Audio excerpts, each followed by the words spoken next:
Bonjour à tous et bienvenue pour ce nouveau test. Aujourd'hui on va parler des Revonex QT5 qui m'ont été envoyés par Miss Audio. D'ailleurs sachez que vous avez le test de Nicolas et le mien qui est actuellement en cours d'écriture au moment où je fais cette vidéo, mais qui devrait arriver la semaine d'après, bref on s'en fout, qui va arriver sur le site. D'ailleurs petit passage, le site devrait avoir une petite refonte et surtout avoir un vrai site et non pas un site en .home.blog. Donc ça arrive assez vite, c'est plutôt cool et merci d'ailleurs à mon ami SF qui bosse dessus, donc merci à toi.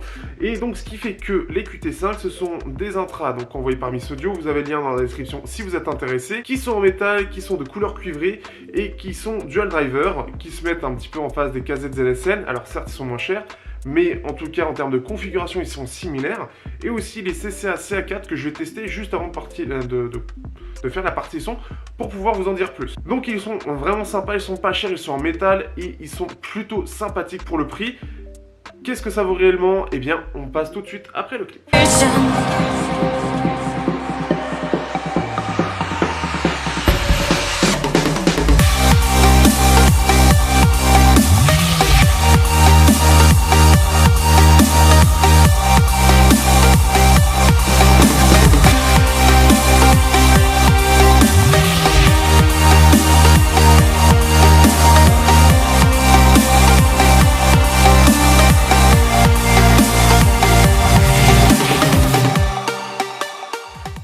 Au niveau du design, quelque chose de simple, puisqu'on a un côté un petit peu steampunk, avec ce côté cuivré justement, qui ressort vraiment, et un design qui est assez recherché, puisque en effet, on a le droit donc à ce côté, alors les trois vis qu'on a déjà vu sur d'autres intras, le côté tout métal pour 20 $, c'est pas forcément ce qu'il y a de plus répandu. En général, soit on va avoir quelque chose qui va être dans un métal, on va dire, un petit peu plus carré, un peu plus simple à faire, soit avec une façade en métal et le reste du corps en plastique. Ici, on est sur du tout en métal, on est sur un design un petit peu recherché avec ce centre arrondi, cette petite grille pour faire respirer un petit peu l'intérieur et abaisser les basses. Et le tout avec un côté un petit peu rayé, on va dire, pour avoir ce côté un peu usé. Le tout avec quelques endroits où c'est un peu noirci, pour avoir vraiment ce côté un peu usé, un petit peu vieillot, qui est vraiment sympathique et qui lui donne ce côté un peu steampunk, donc ça peut plaire, sachant que alors moi je les ai pris en cuivré, il faut savoir vous l'avez en gris, donc Nicolas lui a eu les gris, donc n'hésitez pas à regarder le test aussi pour voir un petit peu justement comment ça rend en réalité, mais ça déjà c'est une bonne chose, c'est que je trouve que c'est recherché, c'est plutôt propre. Alors après c'est juste l'ajustage entre le corps, donc le corps et la façade qui est pas forcément parfaite. À 20 $, forcément, c'est loin d'être parfait, et ça c'est logique, puisque forcément on est obligé de faire des concessions sur les tolérances. Ensuite aussi, il y a le côté un peu justement les parties noircies, ça peut être juste sur le corps, et sur la façade, il n'y a rien en fait. Donc ça ne suit pas forcément, pareil, ça c'est des choix qui forcément à ce prix-là, on ne peut pas faire de miracle non plus, c'est quelque chose qui est fait avant, et après les deux sont assemblés. Le tout avec une sortie son qui est de 4 ou 5 mm, un connecteur de pin qui est d'ailleurs assez particulier, parce que déjà il est long, il est vraiment long, et en plus le bout est pointu, donc aux limites on peut se piquer avec. Mais ce qui fait que, ce qui est bien en plus de ça justement avec ce câble, alors déjà c'est que la prise de pin est longue, elle semble assez résistante, elle semble bien tenir, donc elle fait vraiment pour le coup, on a confiance en elle on va dire. Et ce qui est bien c'est qu'on a la partie derrière l'oreille qui est thermoformée, donc c'est à dire que vous avez juste à mettre, ça va pas, vous n'avez pas besoin, c'est pas à mémoire de forme. Et aussi, c'est plutôt bien fait. C'est pas aussi bien fait que ceux des KZ, mais on a un côté un petit peu derrière l'oreille. C'est pas dérangeant, c'est assez souple, c'est assez léger, donc ce qui fait que ça tient bien dans l'oreille, ça tient bien derrière l'oreille sans déranger. On en reparlera sur la partie confort. Ce que j'apprécie aussi, c'est que le fait que le câble soit de la même couleur que les intras. C'est quelque chose qui est assez rare. En général, on a un câble générique de la marque, qui va être toujours de la même couleur. Alors par exemple KZ actuellement c'est quelque chose qui est marron. Du côté des BKs ou du côté des TRN c'est quelque chose qui est noir. Certains mettent un câble blanc. Bref, on n'est jamais sur les mêmes couleurs que l'intra en lui-même. Ce qui est un petit peu dommage, mais après ça se comprend dans les prix où il y a. Forcément ils mettent quelque chose de basique qu'ils peuvent mettre de façon générique et on va les prendre en masse.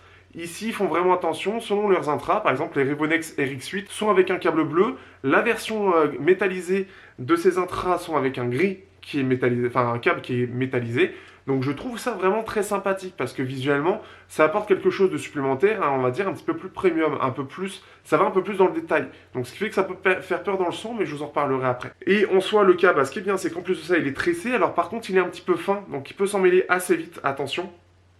Heureusement, vous avez un scratch pour les ranger, donc ça c'est aussi une bonne chose.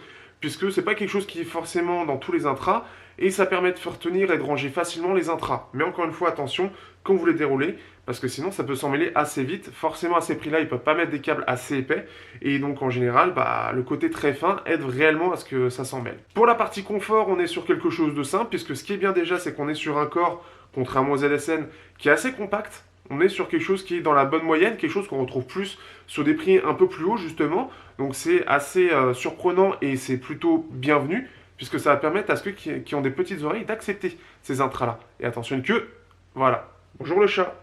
Et donc ce qui fait qu'au niveau du confort, alors je vais pas montrer parce que j'en ai marre un peu de montrer le fait que j'ai une peau merdique, mais bon, ça prend pas beaucoup de place dans l'oreille, ça rentre bien dans l'oreille parce que c'est pas trop profond, c'est pas comme des casettes qui sont un peu imposants par exemple. Et en plus de ça, donc au niveau des embouts, on a des embouts qui sont assez épais, un petit peu rigides par rapport à d'autres. Et par contre, ce qui est bien, c'est que le bout en fait est un peu plus fin que la partie, que la sortie en fait des intras. Donc ce qui fait que ça permet d'avoir un côté, pour ceux qui mettent des petits embouts, ça ne devrait pas trop poser de problème pour les mettre dans l'oreille. Donc voilà, c'est la chose assez positive. Pour la partie audio, que penser des Revonex QT5? Alors déjà, vous avez la courbe de fréquence qui s'affiche. Et donc, on va faire une impression d'abord globale. On va faire un petit peu comme le test écrit. Et ce qui fait que globalement, les QT5 m'ont assez surpris, notamment avec la finition. J'avais un peu peur du son. Et clairement, c'est maîtrisé. J'ai pu comparer au KZZSN d'un côté, et aussi j'ai pu comparer au CCA CA4, la nouvelle génération des CCA, avec des drivers, en fait, en gros, c'est à peu près la même chose que les ZSN Pro, mais version CCA, donc en version normalement plus équilibrée, normalement. J'ai ajouté les recevoirs, donc j'ai pu faire un petit tour rapide juste avant de faire cette partie de vidéo, et clairement, donc les QT5, qu'est-ce que j'en pense globalement?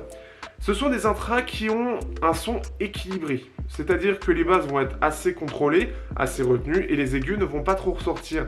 Par rapport aux ZSN, qui est la référence que j'avais au départ, même s'ils sont moins chers, et bien clairement la différence est nette et précise, c'est-à-dire que dans le sens où les ZSN vont avoir une scène plus large, par contre les aigus vont trop ressortir, en tout cas les hauts médiums vont trop ressortir, ce qui fait que par exemple sur les voix féminines un peu énergiques, ou par exemple la voix d'Orelsan, il va y avoir trop d'aigus mis dans la voix, et en plus de ça, ça va avoir un côté un peu agressif. Donc ce qui fait que je la trouve pas naturelle, et en plus de ça, je la trouve fatigante.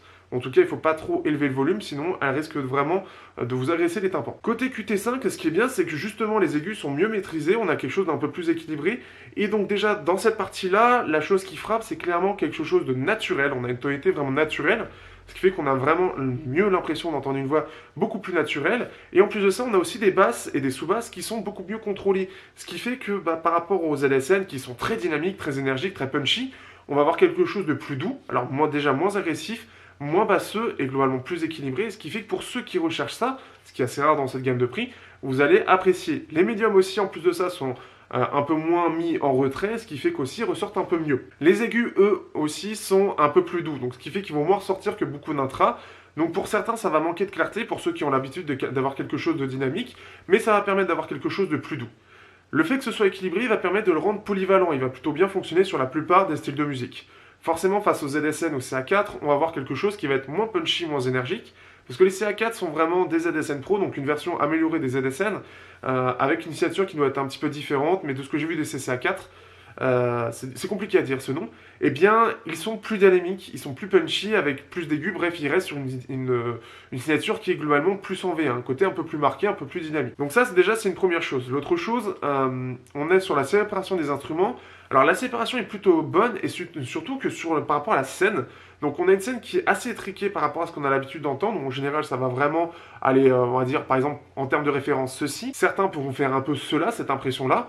Ici, les Revolex sont beaucoup plus serrés, donc ce qui fait qu'on va vraiment ressentir ça, mais d'un côté non, parce qu'on a une très bonne profondeur de scène, donc on va avoir un son assez 3D, et qui fait que vraiment en fait au final, on va avoir une scène un peu comme ça, donc un petit peu serré, mais par contre, les instruments, les uns derrière les autres, en fait, vont vraiment bien être clairs, et ça, c'est une excellente chose. Je m'attendais pas forcément à ça, et je l'ai relevé assez tardivement, parce que chaque instrument était assez clair, donc ça m'a pas paru évident sur le moment que la scène n'était pas large, mais c'est après que j'ai vu quelques tests, qui effectivement montrent clairement que la scène est un peu plus serrée, un peu plus intimiste. Ce qui fait que globalement, voilà, il conviendra à peu près à tous les styles de musique.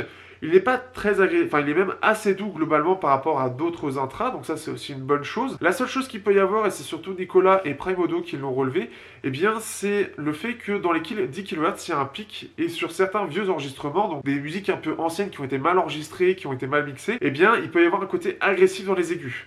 Ça va vraiment être la seule exception parce que globalement, en tout cas moi, sur ce que j'écoute comme musique récente et bien mixée, eh bien ce n'est pas du tout agressif. Et ce qui est justement très agréable. C'est largement mieux que les KZLSN. Et en plus de ça, le côté équilibré, on a un côté plus doux, on a des aigus qui sont plus doux aussi. Donc pour ceux qui sont sensibles, merci la moto. Pour ceux qui sont sensibles justement aux aigus, eh bien vous avez des Rivonex qui sont un peu plus doux et mieux gérés de ce point de vue-là. Donc je vous les conseille largement. J'espère que vous aurez apprécié ce test. Encore une fois, vous avez le lien dans la description pour les acheter chez Miss Audio, donc merci à eux.